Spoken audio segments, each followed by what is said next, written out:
Erev Tov Ubeshem Hashem Naaseh V'Natzliach. Nous sommes ce soir le mardi 13 du mois de février, Oufren, le He du mois de Adar Aleph. Shiur acheté ce soir par Judith Soussan pour la réussite matérielle et spirituelle plutôt et matérielle, de Israël Amram Ben Esther pour son Shlom Bayit avec Yehudit Bat Rachel, et réussite pour tous leurs enfants, Jonathan, Yitzhak, Elsa, Elinor et Noam Nissim. ברכה, רווחה והצלחה בכל מעשה ידיכם, תצליחו ותרוויחו לחיים טובים ולשלום, כל אשר תעשו בהצלחה וביד רמה. Le sujet que nous allons étudier ce soir, bien sûr en pensant à tous nos chayalim, shachem ishmorotam vechayehem, oufren, à tous nos chatoufim, toutes les personnes encore malheureusement, je dis bien malheureusement, prises en otage dans les tunnels de Gaza, Yiratzon, Kadosh Baruch Hu, Be'ezrat Hashem, les ramène en bonne santé, qu'on n'ait que de bonnes nouvelles. Oufren, le sujet qu'on m'a demandé ce soir, si on pouvait en parler, c'est du Kamtsan. Alors on a souvent parlé, vous savez, des gens qui ont un bon cœur, des donateurs, des gens qui font beaucoup de tzedaka, des gens qui vraiment ont de la compassion pour les situations des autres, ceux qui peuvent pratiquer de la gmilut rasadim et de la bonté. C'est très important d'être quelqu'un de bien, d'être quelqu'un de bon. Tout le monde le sait.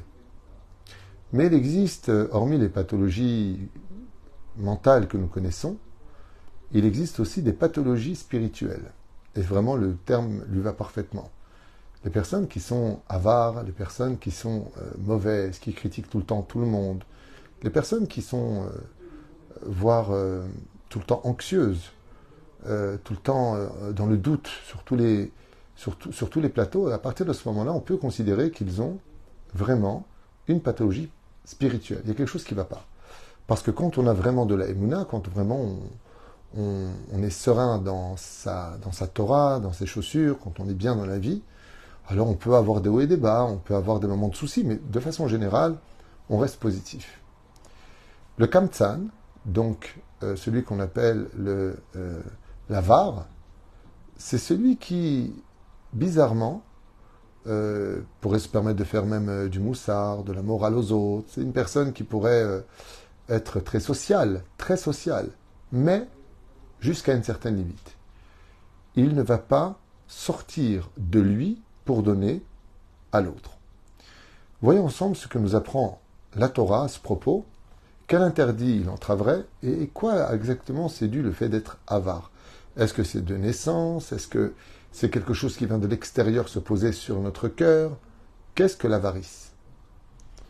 Dans la Torah Gdosha, il est marqué là-bas dans la paracha de Re'e, Metzaveh shelo in'aga adam emidat kamtsanut. La Torah nous ordonne de ne jamais être avare. Et là, yiftach yado litzdaka, comme c'est marqué, tu ouvriras ta main pour toute personne si tu peux l'aider. Ki yebecha evion, car s'il se trouve parmi toi une personne qui est pauvre, me'achad achecha, de tes frères, be'achad sharecha, qui se trouve à une de tes portes, pas forcément à la tienne, mais proche de toi, be'artsecha, sur ta terre, Asher Adonai Elohecha noten lach lo ta'ametz et levavecha velo tarpot etzelecha me'achecha avione. Et la Torah nous dit, tu n'auras pas le droit de fermer ta main, mais si tu peux aider, tu auras le devoir de l'aider. Vous savez, il y a un petit problème qui me dérange dans cette phrase et qui demande, voire qui exige une explication. Comment Akadosh Baruch Hu, même si tout lui appartient, dans l'absolu, comment est-ce qu'il peut nous demander de donner quelque chose à quelqu'un, à nous? Donne-le toi. Vous savez, quand des rochers shivot ou des personnes qui viennent ramasser de l'argent pour un kollel, c'est une grande mitzvah de l'aider. Et aussi, c'est une grande mitzvah d'appeler des personnes qu'on connaît qui seraient susceptibles de pouvoir aider. Mais vous constaterez que ça les énerve quand on les appelle pour ça. Parce qu'ils te disent, écoute, moi je t'appelle pas quand mon rab vient me voir, ça me saoule, moi ça me met mal à l'aise vis-à-vis de toi, bon, je vais quand même lui donner un billet. Pourquoi? Parce que dans l'absolu, on a du mal à pouvoir donner à autrui quand on le fait pour quelqu'un d'autre. Tu veux lui donner, donne-lui toi. Pourquoi Kadosh Baruch Hu nous demande à nous de donner? Dieu a tous les moyens, Dieu peut tout. Et dans les mitzvot de la Torah, il nous dit, tu dois lui donner. Patoar tiftach et yadecha. Ouvre, tu ouvriras ta main. Et pourquoi je vais ouvrir ma main? Si j'ai gagné cet argent déjà sur de mon front. Pourquoi lui donner? Dieu ne fait jamais d'injustice et il ne te demandera jamais de donner quelque chose qui t'appartient, si ça t'appartient, il faudrait peut-être en parler aussi, mais en son nom à lui. Parce qu'en réalité, l'argent que tu lui donnes, c'est son argent, c'est pas le tien. Et si tu poses la question, alors qu'est-ce qu'il fait chez moi? Alors Dieu te répond, lui, pour l'instant, il est en période de réparation. Il est dans un tikkun. Et je l'ai mis sur ton chemin parce que j'ai envoyé l'argent qui lui appartient chez toi. Étant donné que lui, selon le Beddin d'en haut, la justice, il ne peut pas avoir cet argent de par lui-même, son tikkun sera de passer par toi. Donc en réalité, quand tu donnes 100 shekels ou 100 euros à un pauvre, tu ne lui as rien donné de ce qui t'appartient, mais de ce qui lui appartient, à Dieu et aux pauvres.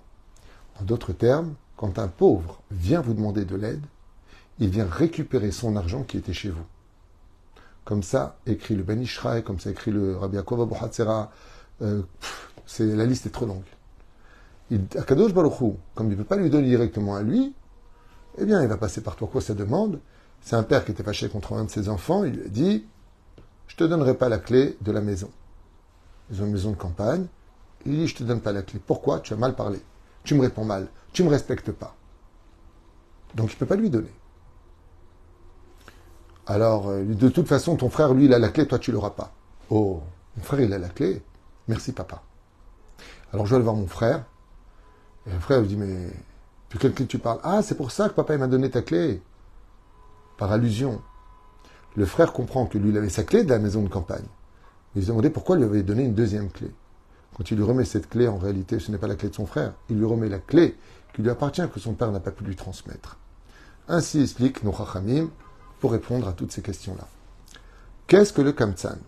Au sage de nous dire la chose suivante. Donc ça en hébreu, je vous le traduirai doucement, doucement pour ceux qui veulent étudier. Étude de texte très intéressant. Midat Kamtsanut ira'a me'od. Comme explique le Chida, il faut savoir que d'être quelqu'un d'avare est quelque chose d'extrêmement grave et mauvais. Garoa beyoter, comme explique le Rav Noam Imelech alav shalom, que ve'en lecha adam shenimlat mimenu legamre, ve'af im en kulo shakua ba are vadai yesh bo bemiktzat. Donc on va voir ici quelque chose d'incroyable sur cette mida qu'on appelle donc les gens qui sont empreints d'avarice. Midat hakamsanut shayechet la chitzonim. Je répète en hébreu et je vous le traduis. Celui qui est avare, c'est parce qu'il a sur lui, sur son cœur, des clipotes. Il a de l'impureté dans son cœur. Et quelle impureté? Je vous le lis noir sur blanc. Midat hakamsanim shayechet la chitzonim shenimtset betoch umot haolam kochot hachitzonim em tsare aïn. Et comment ça s'appelle? C'est des démons qui dirigent son cœur. Il a un cœur où se placent les démons. Et d'où est-ce qu'ils viennent? Ils viennent du mauvais œil, c'est ce qui est marqué ici dans la Kabbale, donc je m'excuse de le dire, sans blesser personne, des nations du monde. C'est quelque chose qui vient de l'extérieur vers les nations du monde. Alors c'est marrant parce que en disant ça, ça fait un petit peu chauviniste, mais c'est vrai que souvent quand je suis à Paris ou à Marseille ou ailleurs, quand on me repère en tant que rabbin, vous pouvez m'aider, vous? Je sais pourquoi vous me demandez à moi si moi je peux vous aider particulièrement. Il y a plein de monde. Parce que vous êtes juif. Ça s'est passé à Paris, à la Villette. Il y a une personne qui vient me voir et qui me tape comme ça sur la porte de la voiture et qui me dit « Vous allez m'aider, vous allez m'aider. » Alors je lui dis « Pourquoi? Moi je veux vous aider, j'ai baissé ma fenêtre. » Il me dit « Parce que vous êtes juif. » Je lui dis « Intéressant, et alors ?» Il me dit « Les juifs, vous avez un bon cœur. » C'est vrai que nous avons une réputation d'avoir vraiment un bon cœur. De toujours veiller, de toujours donner, contrairement à ce que les médias veulent faire croire de notre pays, c'est faux et archi faux. Mamash, c'est faux et archi faux. C'est un des pays où il y a le plus d'amoutot, d'associations d'aide sociale dans le monde. Pas le gouvernement. Je parle des associations privées. Oufren, Iréaperek Veidbonen ou Maskil. Il existe à cela, sur le domaine, donc on a vu que sur le domaine ésotérique, les personnes qui sont empreintes de cette pathologie de ne pas pouvoir donner, de ne pas avoir de cœur de donner, c'est tout simplement parce qu'ils ont des démons qui jouent à l'intérieur de leur corps. Et ces démons-là s'appellent Tsarataïn. Tsarataïn, ça veut tout dire en hébreu. Mauvais œil, œil de malheur. Ils ne voient pas le mal que l'autre vit. Ils ne rentrent pas dans sa situation. Il n'a pas compris que dans ce monde, tout ce qui rentre a automatiquement une sortie. Tu es sorti d'un ventre, tu rentres dans un autre ventre. Tu es né de ta maman, tu rentres dans un autre trou. Tu manges, tu vas aux toilettes. Quand tu gagnes, tu payes. Tout ce qui existe dans ce monde, qui a une entrée, a une sortie. Et si tu ne sors pas ce que tu as eu, tu en meurs éclaté. Voilà la maladie de celui qui est atteint d'avarice. Il n'a pas compris que le but de ce monde, c'est que quand tu prends, tu transmets. La Torah orale est une transmission. Et là, regardez bien ce que va nous expliquer les Chachamim. Veine yeshlosha sugim bakamtsanim. Ça, on a tous compris. Donc, d'un côté, on sait que les gens qui sont avares, qui ont du mal à donner, ou pire encore, qui attendent de mourir pour ne même pas voir le bonheur de leur descendance profiter de ce que Dieu lui a comblé dans sa vie. Je trouve ça absolument incroyable d'attendre de mourir, d'être sous terre, pour ne surtout pas voir le bonheur de ses enfants ou ses petits-enfants. Moi, je trouve ça absolument ahurissant.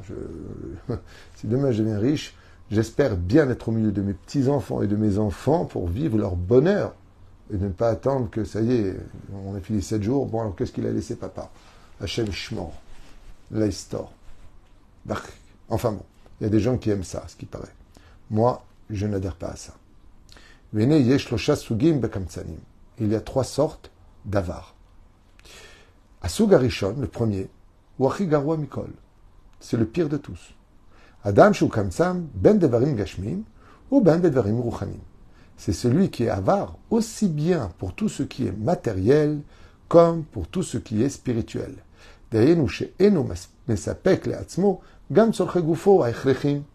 C'est celui qui non seulement n'aime pas donner aux autres, matériellement, ni aux autres spirituellement, mais même à lui ne veut pas donner. Par exemple, il aurait au moins les moyens de s'acheter de très beaux habits. Il est très riche. Il va aller acheter ce qu'il y a de plus baouchouk. Il va acheter ce qu'il y a de plus pourri. Pourquoi? C'est son argent. Dans ce dîne-là, il faut savoir que si une personne était comme ça, c'est un Oved Avodazara de l'argent. C'est un idolâtre de l'argent. C'est pas l'argent qui le fait vivre, c'est lui qui fait vivre son argent. Et là, il nous dit, Vezagarwa Mikol. Au lieu de bien profiter de ce monde, de prendre des hôtels où son corps pourrait au moins profiter de quelque chose, il va prendre de 2 étoiles. Non, ça coûte trop d'argent, ça. Ouh, ça c'est trop cher. Et non, mais calcal et beno. Il ne donnera pas à ses enfants, en leur disant des phrases très connues, vous savez, ces phrases qui me font tellement vomir. Mais vraiment, je suis désolé de parler comme ça, je sais peut-être que je choque quelques personnes, mais alors quand j'entends des gens qui disent à leurs enfants qui sont dans une situation terrible, « T'as qu'à bosser, hein, moi on m'a pas aidé. Hein. » On ne parle pas de l'enfant qui fait rien de sa vie. Vous savez combien je connais de gens aujourd'hui, de jeunes couples qui travaillent 12, 13, 14 heures et qui s'en sortent pas. T'as le père qui a de l'argent, la mère qui a de l'argent. Non, t'as qu'à bosser, nous, personne nous a aidés, il faut être un homme dans la vie. Tu te baïèches. La honte sur toi de parler comme ça. Parce que toi, comme je l'ai dit d'ailleurs à un papa il n'y a pas tellement longtemps, je lui ai dit, pourquoi tu n'aides pas ton fils? Il m'a dit, pourquoi? Moi, on m'a aidé, moi, Rav Tuitou. Moi, on m'a aidé. Moi, j'ai retroussé mes manches. Moi. Je lui ai dit, oui, bien sûr. Oui, c'était dans les années 80, 90. Il y avait de l'argent par terre. Aujourd'hui, c'est pas la même époque. Donc, il faut aider. Il m'a dit, ah oui, c'est beaucoup plus dur aujourd'hui. Je lui ai dit, Dieu vous a donné dans les bonnes années pour que vous aidiez maintenant dans des années difficiles. Madame Ksatlarchov, tu ne peux pas comparer les époques. Tout est hors de prix aujourd'hui. Avant, avec 500 francs, tu vivais une semaine. Mais de folie. Pour ceux qui ont plus de 50 ans, vous le savez. Aujourd'hui, tu as 500 euros. Tu fais quoi avec? Tu ne sais même pas quoi payer. Tu payes le loyer avec une partie. Tu payes quoi? Les courses? La reine, Bezrat Hashem. Comment une personne ne peut ne pas aider? Comment? Tu as les moyens d'aider. En plus, c'est ta chair. Un étranger, tu ne connais pas. C'est ton fils, ta fille, ton enfant. Comment tu peux laisser dans cette situation? Je t'ai pas dit de te ruiner pour lui, mais aide ce que tu peux aider. Car la réussite, c'est la tienne. Ils sont ta continuité. Et puis, comme dit le Shulchan Aruch, quand tu donnes, quand tu es là, quand tu t'inquiètes, il ne t'oublie pas. Mais si tu te renfermes dans ton avarice, Mais le jour où tu meurs, c'est le gros lot pour eux. C'est le loto. Et qu'est-ce que dit Shulchan Aruch? On dit Shehyanu, Vikiemanu, Vigianu, Lazemanazé.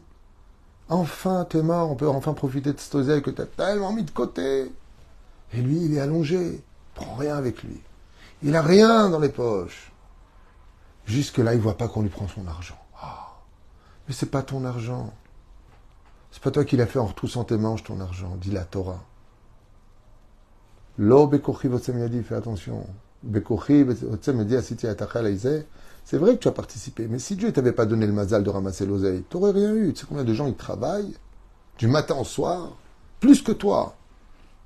Je connais quelqu'un qui est très intelligent, professionnel dans son métier, il s'en sort pas du tout. La vie dépend essentiellement du mazal, de l'intellect, mais aussi du mazal, du savoir-faire, c'est sûr, mais du mazal.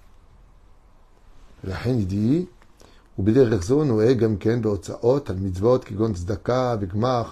alors lui, ni il aide les uns avec le côté matériel, mais même pour acheter une paire de tefilin, ou acheter un talit, ou donner à la tzedaka, ou un gmach. Adam kaze milvad, shekam tsanuto, goremet lektatot, vele merivot, bilti poskot, mitzalan shebeto. Non seulement cette personne-là va provoquer du lachonara sur lui, du motzi shamra sur lui, et des disputes dans sa propre maison, car les gens vont avoir faim, et lui, il a tout ce qu'il faut. Pourquoi tu donnes pas? Tu es notre oncle, tu es notre père. Areu gamken, shanouy, Benitav mitzad krovav, il a perdu sa famille, il n'aura pas d'amis, et il vivra dans une situation où tout le monde dira de lui, le pauvre, il est malade. Dans le ciel, comme sur terre, les anges le verront comme un SDF de l'esprit. Et quel rapport avec le mot SDF de l'esprit? Parce que si on est midbonen, si on réfléchit un petit peu sur le domaine d'être avare, faut vraiment pas avoir de connaissances. Arrête, tu prends rien avec toi. Aujourd'hui, tu es là, demain tu pars. Qu'est-ce qui va te manquer si tu lui donnes un petit peu? C'est une maladie. L'avarice, c'est une maladie. Et qu'est-ce que cette maladie nous apprenne? Noam Elimelech, le Chida et autres, ce sont des chitsonim qui sont placés sur ton cœur, qui s'appellent mauvais œil. Asugasheni. Donc le premier, c'est celui qui ne donne ni à la spiritualité, ni à la matérialité, dans ce cas-là. Adam sheukatam bedvarim ruchanim. Donc, pas simplement pour les autres, même pour lui. Profite au moins de ce monde. Tu ne veux pas donner à personne, alors profite au moins de toi. Non, même lui ne veut pas profiter. Mon argent. Baruch ata kesef. Shem ishmor. Adam sheukatam bedvarim ruchanim, venadi bedvarim gashmim. Le deuxième style de personnes qu'on peut trouver dans ce monde, ce sont ceux, par contre, qui sont très avares spirituellement, mais par contre, ils sont généreux dans le domaine matériel. David Amelech le dit, dans le Teilim 112, verset 3, la richesse et le capital d'un homme se tiennent dans sa maison, avec la tzedaka, il se tiendra pour toujours. Ça veut dire quoi? Sa maison est remplie de belles choses, parce que par contre, pour lui, il dépense, il y a beaucoup d'abondance chez lui. Aval, sa tzedaka, il n'en fait pas. Tout ce qui est spirituel, il donne pas. Et ça, par exemple, j'aimerais vous donner vraiment une chose qui m'a souvent été rapportée. Vous avez des gens qui vont construire une très belle villa, que je vous souhaite à tous, si Dieu veut, une belle villa, une belle maison avec une belle piscine, que du bonheur. Et donc pour la piscine, 30 000 $. Oui, je voudrais du carrelage italien. Oui. Ah, la douche, non, pas une douche comme ça. C'est une douche qui fait comme ça, puis qui fait comme ça, puis qui... Pas de problème. Pas de problème. Combien la douche? 10 000 €. Oui, non, parce que tu comprends, c'est une super marque. Pas de problème. Si tu as les moyens, pourquoi pas? Fais-le. Fais-le. Vous savez où ça devient pathétique? L'exemple qu'il donne du deuxième avare. Rav Tuitou, vous vendez des mezuzot chez vous? Oui, on vend des mezuzot chez nous. Oui. Combien elles coûtent? Elles sont à 200 shekels. 200 shekels? Mais c'est vachement cher. Andouille, tu viens de mettre 30 000 $ dans une piscine. Tu viens de mettre 10 000 € dans un espèce d'une douche spéciale. Tu fais venir, tu sais pas quel bled. Tu payes sans problème. Et pour une mezouza qu'un avrer écrit avec des kavanot, les shem, mitzvat, mezouza, pour nourrir sa famille, c'est trop cher 200 shekels? Ça, c'est le deuxième. Et ce que je vous donne comme exemple, je vous affirme, je l'ai vécu. C'est pas on m'a raconté, je l'ai lu dans un livre. Je deviens fou avec ça. D'ailleurs, je deviens tellement fou que je lui dis, au fait, on veut pas te vendre à toi. T'as pas de mérite.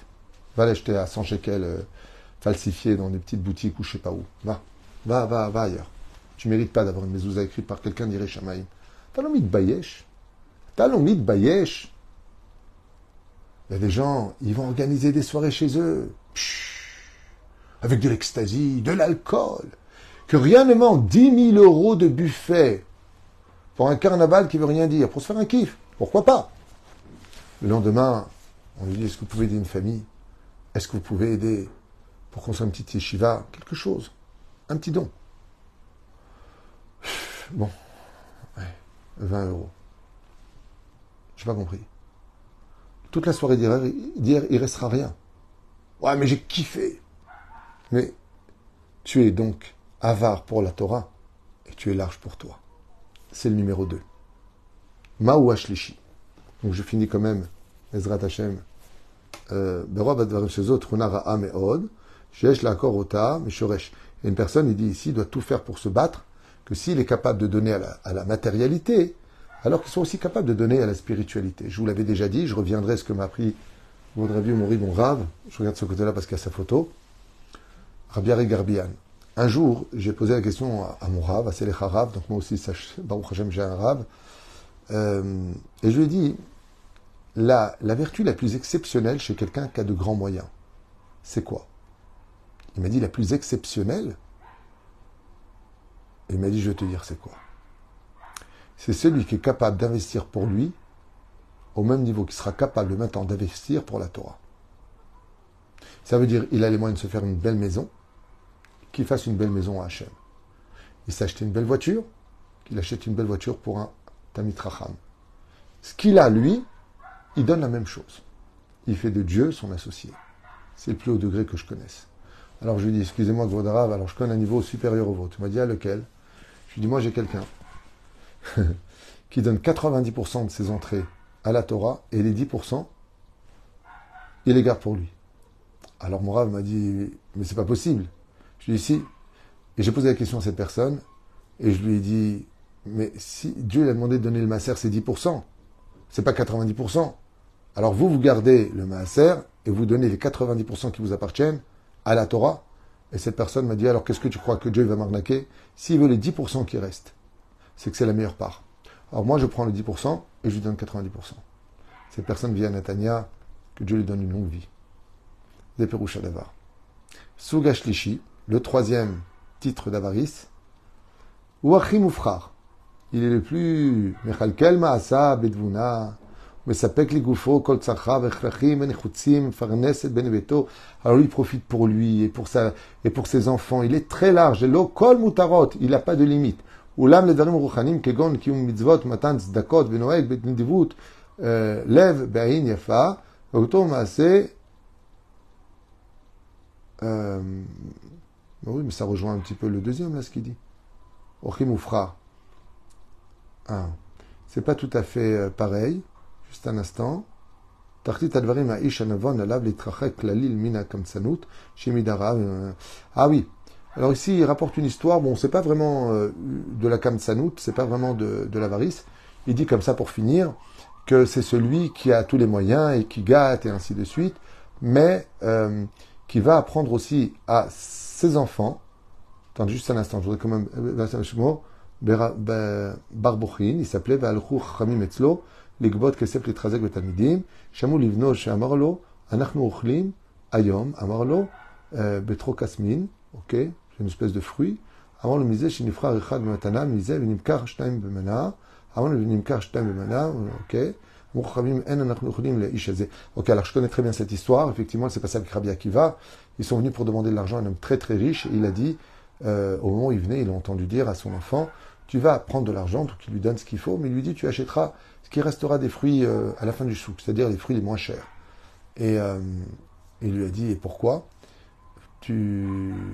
Donc il a envoyé. Et Chachamim, quand ils ont entendu ça, il a dit, attends, si pour son propre fils, il lui demande de prendre ce qui reste du souk, donc c'est vraiment quelqu'un de très avare et donc il ne nous donnera pas à nous. Si tu n'as pas pitié de tes enfants, c'est à plus forte raison que tu n'auras pas pitié des autres. Mais ce qu'on oublie, c'est que il existe une espèce d'éducation dans le fait d'être des fois kamtsan. Par exemple, tout donner, tout ce qui est à l'extrême, dit le Rambam, est nuisible. La kamtsanout, l'avarice, est très nuisible. Lui, qu'est-ce qu'il a fait? Il vient éduquer son fils pour lui apprendre que dans ce monde, ce n'est pas parce qu'on a de grands moyens qu'on doit jeter l'argent par la fenêtre. Moi, je ne vois pas en quoi ce troisième point, ce serait un point négatif. Bien au contraire, c'est de l'éducation. Parce que je connais très bien cette histoire qui s'est passée avec Rabbi Akiva à Rome. Et il a expliqué à la fin, là-bas, que s'il a dit à son fils d'acheter ce qui restait au chouk, c'est pour l'habituer à ne pas croire que la vie est si facile que ça, et que ce n'est pas parce qu'on a des moyens qu'on doit jeter son argent par la fenêtre. Une montre de 70 euros donne exactement la même heure qu'une montre à 700 000 euros. Il n'y a pas besoin de dépenser trop, donc il donne à ses enfants. Il fait les choses, mais pas comme les moyens lui permettraient de le faire. Et lui, c'est le troisième sorte de kamtsan pour lequel on pourrait dire, Bémet, qu'il n'est pas baissé d'air. Pourquoi?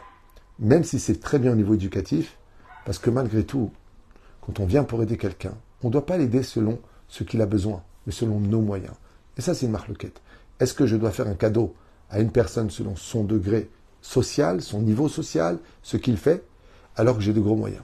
Prenons un exemple très très connu. Vous savez qu'un homme peut donner 100 euros et avoir un gain d'Éden plus grand qu'une personne qui a donné 1 million d'euros. 100 euros, 1 million d'euros, ça fait quand même une grande différence. Pourquoi? Il dit parce que celui qui a donné 100 euros, il a donné la moitié de ce qu'il avait. Il n'avait que 200 euros. Tandis que l'autre qui a donné 1 million d'euros, il avait plus de 200 millions d'euros sur son compte. Même si la somme est plus importante, on voit que lui, il est beaucoup plus généreux que celui qui a donné 1 million d'euros, qui pourtant va régler tous les problèmes de la yeshiva. Ce n'est pas sur la quantité d'argent, mais sur la qualité. Et quand tu as une kamtsanout, pour lequel donc un côté avare, eh bien, des fois, il faut savoir l'utiliser comme une éducation. C'est le troisième niveau. On va te dire, tu es égoïste, tu ne penses qu'à toi, alors qu'en réalité, on peut utiliser ça comme étant de l'éducation, comme le raconte cette belle histoire, qui est considérée comme un troisième niveau d'avarice, mais qui en réalité a tout à fait sa place dans l'éducation, parce que tout donner à ses enfants et tout leur offrir, tu peux même en faire des pervers narcissiques, tu peux en faire des orgueilleux, et pire encore, tu leur apprends que dans la vie, on peut tout acheter. Et donc, ils ne seront pas vaccinés contre les épreuves de la vie, et ainsi donc, ils pourraient très vite s'effondrer face au moindre refus. La reine Bezrat Hashem, on a fait un tour clali sur l'avarice. On a pu constater que sur le domaine de la Kabbale, ce sont des démons qui possèdent le cœur de celui qui est avare, qu'il faut absolument s'en débarrasser. Ce sont des gens qui manquent de dvuna, comme il le dit ici. Ce sont des gens qui n'ont pas de sechel. Les gens qui sont kamtsanim, qui sont avares, sont des gens qui n'ont pas d'intellect.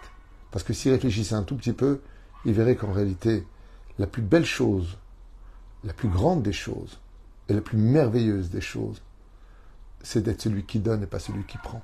Quand tu fais un cadeau, la personne reçoit ce cadeau. Mais le vrai plaisir est pour celui qui le donne. Parce que c'est lui qui apporte. Et le monde a été créé pour donner. Lehetivlo, le Ramchal, explique dans son livre Derech Hashem que le but de la création du monde, c'est la transmission, de donner à l'autre, de permettre à l'autre de vivre avec toi, de partager ce qu'il a, de vivre. Bezrat Hashem, ils peuvent changer. C'est une bonne question. Est-ce qu'ils peuvent changer? Oui. J'ai une histoire à vous raconter que j'avais déjà racontée il y a au moins 5-6 ans dans un cours, qui se trouve dans le livre Ahavat Chaim. Et là-bas, en Tchécoslovaquie, on nous raconte l'histoire d'un homme immensément riche, mais atteint de cette maladie qu'on appelle l'avarice. Et bien entendu, chaque fois qu'on venait le voir, chaque fois que on lui demandait de l'aide pour les yeshivot, pour les familles nécessiteuses, pour le Shabbat, et ainsi de suite, eh bien, cet homme-là, il refusait. Il refusait en donnant le dos sans aucune compassion. Puis voilà que vers un certain âge, il est tombé très malade. Et la maladie le rongeait de l'intérieur. Et la seule chose qu'il pouvait manger, c'était juste quelques œufs. Alors qu'il était vraiment mourant. Il a commencé à adoucir son cœur. Et à ce moment-là, la fenêtre ouverte, un pauvre regarde par-dessus cette fenêtre, il voit un homme qui lève un œuf. Et il lui dit, Oh monsieur, ça fait tellement longtemps que je n'ai pas mangé. Est-ce que je pourrais avoir votre œuf? Et à ce moment-là, il a regardé, il s'est mis à pleurer et lui a donné son œuf. Quand il lui a donné son œuf, il est décédé tout de suite après. En décédant, dans le livre Avatraïm, il dit que le geste qu'il a fait dans le monde d'en haut a fait trembler le trône divin. Parce que c'est tellement ancré en lui de ne pas donner, de ne pas partager, de ne pas permettre à l'autre d'exister grâce à lui, que ce geste a été plus dur que quelqu'un qui a un bon cœur et qui donne facilement. Plus dur que ça encore. Beaucoup plus dur. Quelqu'un qui a un bon cœur, qui a l'habitude d'aider, le geste il est facile. Sur toute une vie entière. Lui, de déplier son bras, il l'a fait. Pourquoi il l'a fait? Parce qu'il a retrouvé la raison juste avant de mourir. Et grâce à cet œuf, il a trouvé son monde futur. Comme ça, le livre raconte. La deuxième histoire, parce que vous avez posé une question intéressante, c'est celle de Rabbi Yitzhak de Berditchev. Je vous la raconte brièvement et je finirai avec cette histoire.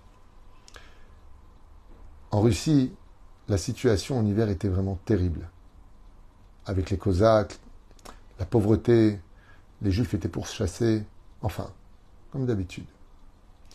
Et la yeshiva où étudiait le jeune Rabbi Yitzhak de Berditchev, qui n'avait que 9 ans, eh bien, s'est retrouvé dans une telle froideur, à cause du froideur, dans une telle situation, pas de nourriture, pas de possibilité de... pour ne... plus de quoi se nourrir, et plus rien. Alors le Rosh Yeshiva a dit le problème qu'on a, c'est qu'on a déjà sollicité 2 fois toute la ville pour nous aider. Le froid est tellement rude cet hiver que d'acheter du bois, on n'a pas les moyens, et de nourrir la yeshiva, on n'a pas les moyens. Et à ce moment-là, il y a un des raves qui dit, notre dernière chance, c'est le Kamtsan. Le nom qu'ils lui ont donné, c'est l'Avar. Vivait dans leur ville, à Berditchev, un homme immensément riche. Et lui, il est appelé le Kamtsan, l'Avar, car il ne donnait jamais, jamais, jamais d'argent. On avait beau pleurer devant lui pour le Shabbat, pour les fêtes, pour Kippour, chou d'Avar. Il ne donne pas.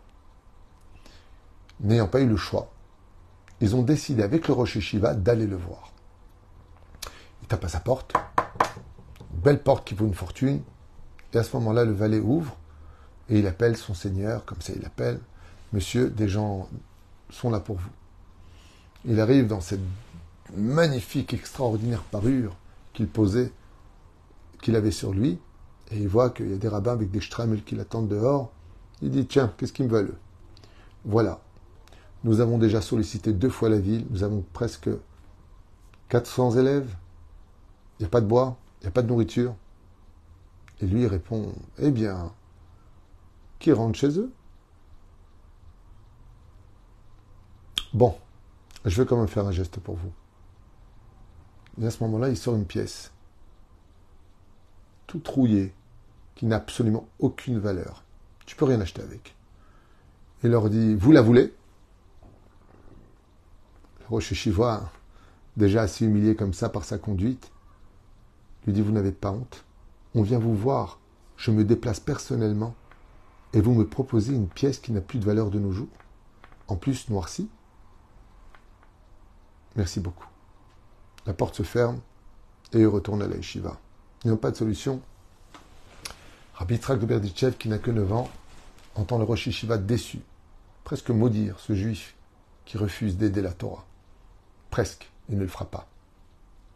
Et il dit, écoutez, moi, si vous me le permettez, vous revenez avec moi et vous verrez qui donnera. Il lui a dit, non, Yitzhak, tu es un génie de la Torah, tu es une âme pure, tu es un fils d'Hachem. Mais cet homme-là est trop mauvais.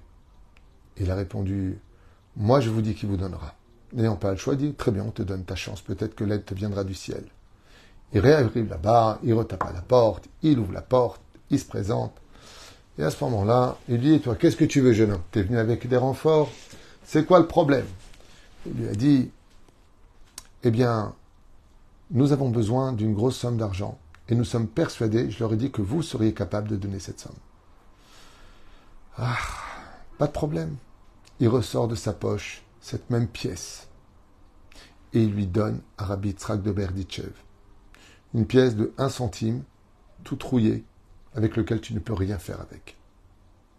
Rabbi Yitzhak de Berditchev, quand il prend cette pièce dans la main, il se retourne vers les rabbinim, il dit, vous voyez qu'il donne, vous dites qu'il ne donne pas, qu'il est avare. Il n'est pas avare, il a donné une pièce.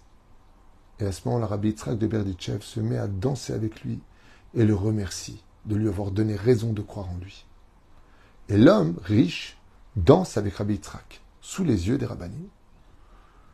Ah, il lui a dit, enfin, ne bouge pas un instant, mon fils, de combien vous avez besoin à la yeshiva? Il lui a dit, une grosse somme, au moins 500, 600 roubles, juste pour aujourd'hui. Il lui a dit, reviens quand tu veux. Il est revenu avec une caisse de 1000 roubles à l'intérieur. C'était énorme à l'époque. Et il lui dit, voilà au moins de quoi passer l'hiver. Toi, tu peux revenir. À ce moment-là, le Rosh Yeshiva, quand il voit ça, il dit, je comprends plus rien.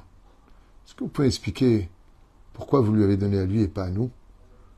Il lui a dit, parce que vous, je vous ai donné une pièce et vous l'avez refusée. Alors il lui a dit, ben oui, mais qu'est-ce que vous voulez qu'on en fasse de cette pièce? Il dit, ben lui, il a tout compris. Alors Rabbi Yitzhak de Berditchev lui a dit, peut-être que vous devriez raconter l'histoire de cette pièce. Et à ce moment-là, le richissime leur a dit, voilà, il y a 40 ans de cela, j'étais un homme de Torah. J'aimais la Torah. J'aimais Dieu.